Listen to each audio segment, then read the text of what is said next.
salaamaaleykum mbokk yi dal leen ak jàmm yéen ñi tàmm seen télévision jegeñaale di télé bi mu njëkk moom boppam ci Casamance ñu dikk ak yéen ci xibaar yi ci gàttal bu ngeen taaxiloo tuuti rek ñu jukki leen li ci gën a fës.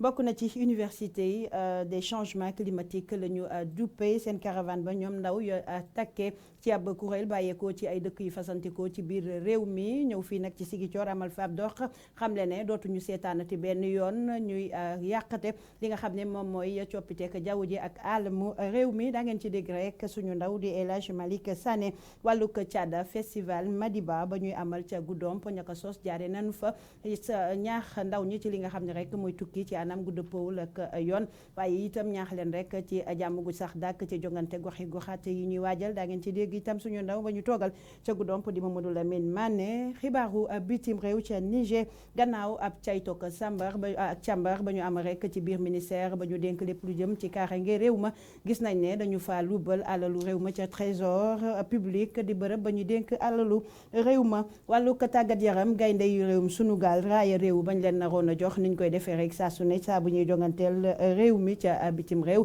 fomm nañu ko nag ba ñeenti fan wala bokk ñetti fan ci weer rek janvier bi di ñëw lii leen moo ci gën a fës bu ngeen taaxiloo tuuti rek ñu jukki leen muy yaatal gi rek gannaaw bàkk bi lay doon.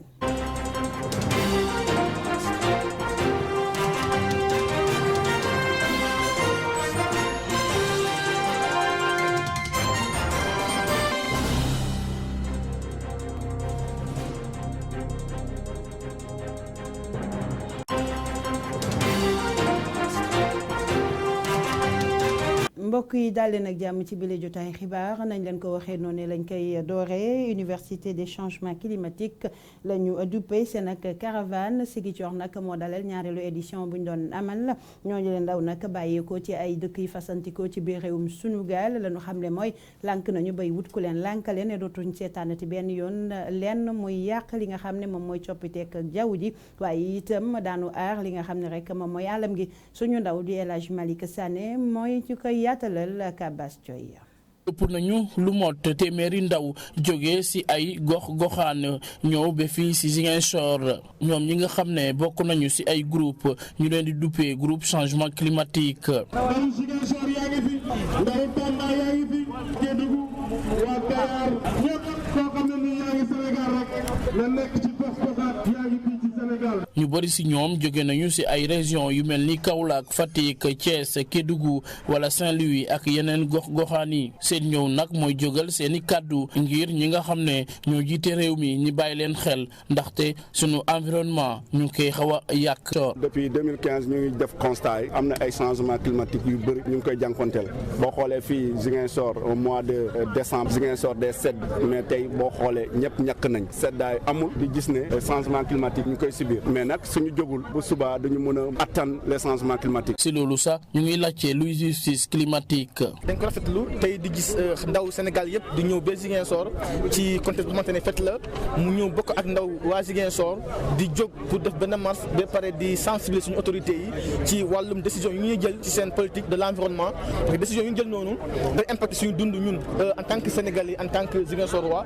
nga gis nañu ni projet yu bëri bu ñu ko xalaatul xalaat bu xamante ñu bàyyi ci xel ci l'environnement dafa ñu indi ay gàkk-gàkk suñu dund moo tax tey en tant que président dama ko rafetlu bu baax a baax di remercier aussi jeunes yi yëpp seen teewaay ici à Ziguinchor pour assister Ziguinchor pour ñu mën a sensibiliser suñu autorités yi. gouverneur bu région nag teew fa woon waaye am na ku ko fa représenté woon. ñun moom dañuy féliciter les jeunes xale yi am nañu en tout cas ay combats yu bëri lu ñu war a def lutter pour les changements climatiques loolu tamit lu baax la parce que gis nañu engagement état du Sénégal président de la République temps yële dem na mooy Glasgow gis na message xam nañu réew yi am doole yi mooy ay Chine ay Inde ñoom ñooy ëpp mooy pollution mais malheureusement Afrique moom mooy subir mais tey il faut ñu booloo surtout ñun jeunes yi pour ñu mën a xeex mooy changement climatique suñu waxee forêt ci Sénégal c'est la Casamance mais tey xool nañu depuis ay quelque temps ñu ngi yàq àll bi encore une fois donc maa ngi féliciter jeunes yi pour seen engagement. itinéraire ñaareelu édition boobu les marches tàmbali nañ ko grande mosquée bu Santhiaba rond-point Belali jaar station Esso Kangemi préfecture buñ fa jógee nag daal di jeexale seeni marche fële si rond-point Jean-Paul II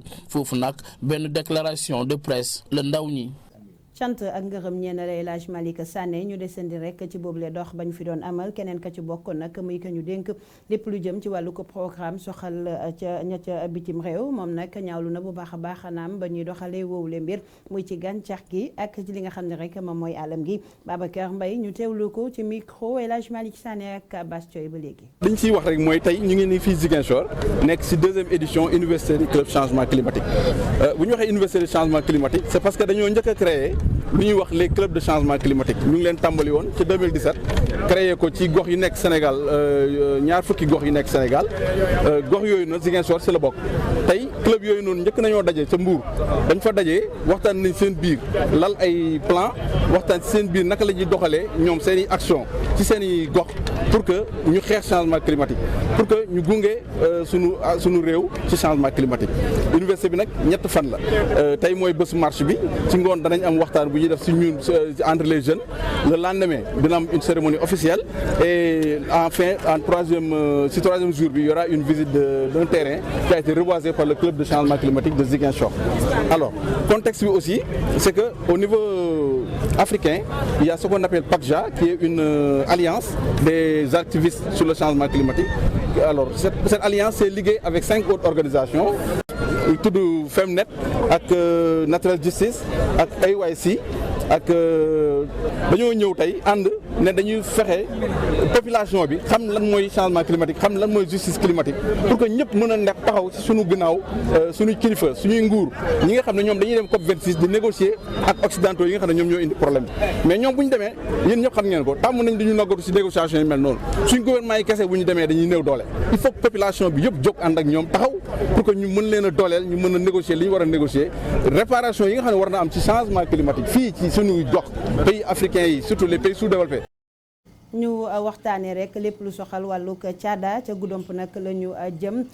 ñooñu nag amal nañu nag ab bëccëgu caada ñu duppee ko rek festival Modibo ñaka sos nag jaaxee nañu fa ñaax ndaw ñi ci tukki ci anam gu dëppoowul ak yoon waaye itam woo leen ci dooleel ak taxawu li nga xam ne moom mooy jàmm ji rawatina ci jongante goxaat ji di ñëw yaatal gi dañ ci ànd ak suñu ndaw ba nu fa toogal di Mamadou Lamine Mané. festival interculturel Madiba bu Goudomp ñu ko sànc ñooy waa troupe Silaba Koto ànd ci ak acteur culturel yu département bu Goudomp mu nekk nag ay ndaje ngir dëgëral suñu aada ak cosaan. ñun dañuy organiser festival bi parce que lu tax ñuy jël thème Madiba parce que dañuy gis ne Madiba presque daa uf lépp. soo see mënuñu def dara waxuñu Madiba parce que si mariage bi Madiba day feeñ foofu. bu ñuy jongalee xale yi tamit Madiba day foofu. festival bu ren bi organisateurs yi dee nañu dañuy sensibiliser ci wàllum l'immigration clandestine ak li nga xam ne mooy élection territoriale yi. parce que dañuy gis suñu xarit yi dañuy ne fii amul dara ñoom fokk ñu dem Barça bon et puis amuñu moyen dañuy jël gaal dem bon di dem si ñax yi wala si géej yi wala si désert yi dañu ne au moins bu ñu defee sensibilisation. xëy na à travers de sensibilisation bi loolu mun na tax vraiment gars yi bañ a dem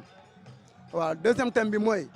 boo gisee ñu ne politique non violence c'est juste dañu war a sensibiliser suñu mbokk yi parce que avant politique ñun la après politique ñun la donc politique jarul sax ñuy xuloo wala ñuy añante ndax lan la man faruma ak diw loolu waruñu rek suñu diggante dañu war a sensibiliser pour gars yi xam ne ni ñun ñëpp ay benn lañu quoi vraiment kenn mënuñu xaar ñaar pour ñu doon ñaar. ñu fàttali li ni ndaje bi ñu ko doon xumbal mooy troupe bu jógee Kétba ci Guinée-Bissau Kumpo bu Mandégan ak Bale Silaba Koto bu Goudomp. ñu desandi ci mbiru caada ba léegi waxtaanee beneen bëccëgu caada ba ñu amal ca diwaanu Badiana soxal wàllu koom tàggat yaram ak lépp li nga xam ne rek moom moo aju ci wàllug caada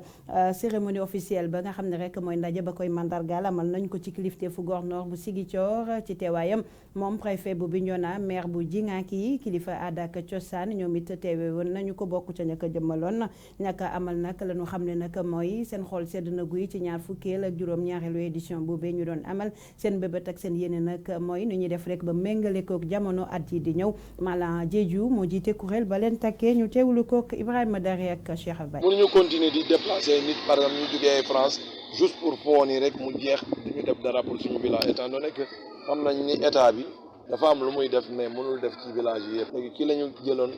suñu journée culturelle dugal ci aspect économique ñu naan léegi du ñu ñëw par exemple di rey ay nag di foo rek lekk il faut ñu def ay activités yoo xam ne dafay indi ay bénéfices bu ko indee ñu orienté ko vers un projet de développement du village par exemple naan cette année projet bii la ñu am dañuy réfectionner maternité wala dañuy tabax poste de santé wala dañuy tabax maison des jeunes noonu lañ commencé woon di ko def muy indi ay bénéfices d'année en année ñuy changé am ay présidents ñu fi nekkoon ñu dem ñeneen ñëw ñuy def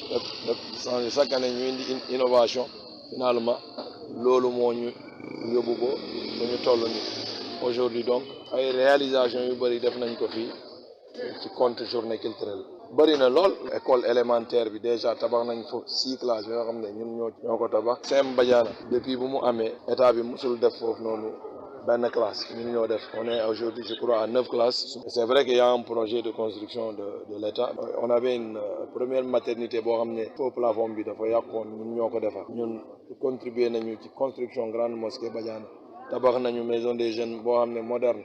à hauteur de 30 millions sur fonds propres Badiana moo ko def ci journée culturelle lañ ko jëlee jënd nañu ambulance terrain de football ak poste de santé defar nañu mur de clôture jënd nañu ambulance à 8 millions il y a de cela 3 ou 4 mois ak leneen poste de santé bi dañ koy def ay consultation gratuite dañuy am ay matériel yoo xam ne dañ koy jox poste de santé bi ak maternité bi donc yooyu la ñuy def donc bëri na lool sans compter comme ni ma ko waxoon sànq en français am nañu benn document de développement stratégique boo xam ne bu village boo xam ne ce sont des experts ñoo ñëwoon ñu toog ay jours ñu wax recenser ba pare defar ñu document boo xam ne nekk na document yoo xam ne mën nañu orienter de temps en temps pour kii am et c'est un document bien structuré mais aussi bu def ay évaluation ci tous les projets yoo xam ne mën nañ ko am fi même ndox bu ñuy wax électricité tout ñun ñoo amul moyens yi. gannaaw xibaaru biir réew mi dañuy génn rek dem jëli xibaar yi soxal lépp la ca bitim réew ñu door rek ca Niger foofee nag gannaaw diisoo ak sottantey xalaat diggante nguur gi ak ña nga xam ne rek ñoo leen di jox jumtukaay ya seeni ay soldats di yittewoo lanu gis nag mooy dañoo luubal ay koppar ci lim gu takku ca ministère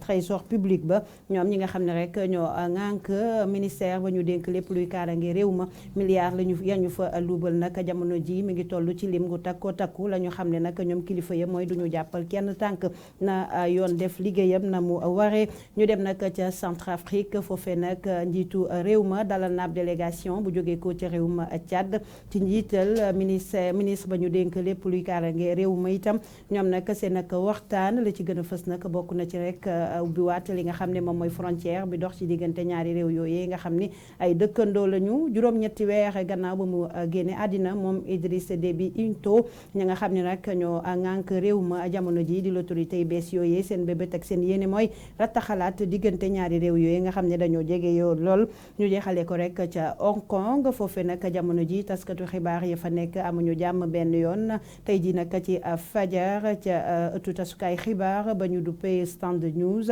dañ faa dugg rek daal di caxat-caxate seen ay jumtukaay ba noppi nag daal di teg loxo ñi nga xam ne ñoo ko ŋànk jamono ji ak ñaka tegoon loxo te tekki woon seen ndombol tànk kon nag mën nanoo jàpp ne rek jamono ji ëttu tasukaay xibaar boobee daal di nay tëj ay buntam ñu ñëw ak yéen nag ci li nga xam ne moo soxal xibaaru tàggat yaram gannaaw bàkk bi lay doon.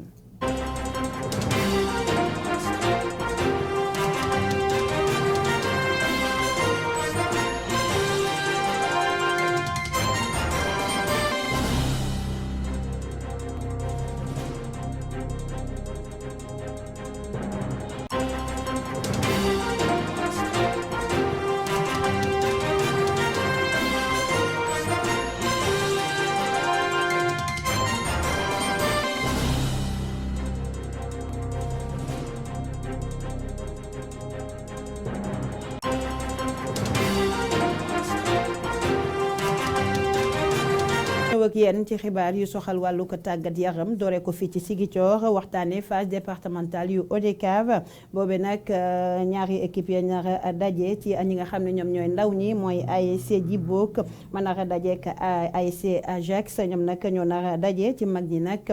ci championnat zonal bi ASC Yamatooñ ak Belfort ñoom ñoo nar a daje waa ODCAV nag li ñuy sàkku ci mbooloo mu bari ma ñuy xaar jamono ji mooy rek ñu indi jàmm muy fair play ci diggante équipe yi itam ñoom di leen ci woo waaye nag ña nga leen di xaarandi foofa kanu bàyyile bis bi nag di Doudou Ka mi nga xam ne moom mooy secrétaire général AIBD ñu teewlu ci rek ki nga xam ne moom mooy Arfan Camara yore kàddoom ñu teewlu ko ci micro El Hadj Malick Sané. Dire que aujourd'hui l'ODCAV est fin prêt pour l'organisation de cette belle journée qui est à la limite une journée de communion entre la jeunesse de Ziguinchor, de façon générale, la jeunesse du Sénégal, puisque les gens viendront de partout pour en tout cas venir suivre cette belle finale. Cette finale en petite catégorie qui va opposer l'ASC Duboc à l'ASC Ajax. Nous savons tous que ces deux ASC sont des ASC phares, des ASC qui drainent en tout cas du monde. Donc cette finale va se tenir, va se jouer à partir de 21h. Donc pourquoi 21h? Parce que simplement nous avons choisi un jour ouvrable. Donc de ce point de vue, nous voulons également que mettre tout le monde à l'aise, que les gens terminent le travail, finissent le travail pour qu'ils puissent en tout cas se rendre tranquillement au niveau du stade. Et aujourd'hui, si vous allez au niveau de l'ensemble de ces ASC, vous verrez également que ces deux ASC sont également fin prêts, en tout cas pour en découdre. Et je pense que ça va être un match âprement discuté entre ces deux belles formations. En catégorie senior, nous avons programmé la rencontre à partir de 22h. Pourquoi 22h? Parce que simplement, il faut qu'il y ait une autre décalage entre la première rencontre et la deuxième. Mais cette rencontre va opposer l'ASC Belfort à l'ASC Amatogne. ñi génn nag Ziguinchor wutali Ndakaaru fekk fa gayndey réewum sunu gaal yi nga xam ne rek ñoo nga jàppoon nag bis bi nga xam ne ci lañ leen naroon a jébbal raaya réew mi ni ñu koy defee rek saa su ne ba ñuy jongante ji ca bitim réew mujj nañ ko fomm nag ba ñetti fanti weer ak janvier bi di ñëw xibaar baa nga tukkee nag ci fédération bi nga xam ne moom la ñu dénk lépp lu aju ci footballu ko sunu gaal te Augustin Senghor jiite ko kon nag lu ñu mën a jàpp mooy suñu gayndey réew mi daanu jóge ko fii ci sunu gaal ñetti fan ci weer ak janvier ñeenti fan ci weer ak janvier waxtu ba nag moom moo ñu dese leer ñu tàggatoo mbokk yi jox leen dig daje ëllëg ak jàmm bu soobee yàlla suñu borom moom mi borom lépp fépp di borom du ne fu ne ñaanal leen kenn dalu jàmm di ko sàkku ci yéen jaa ngeen jëf.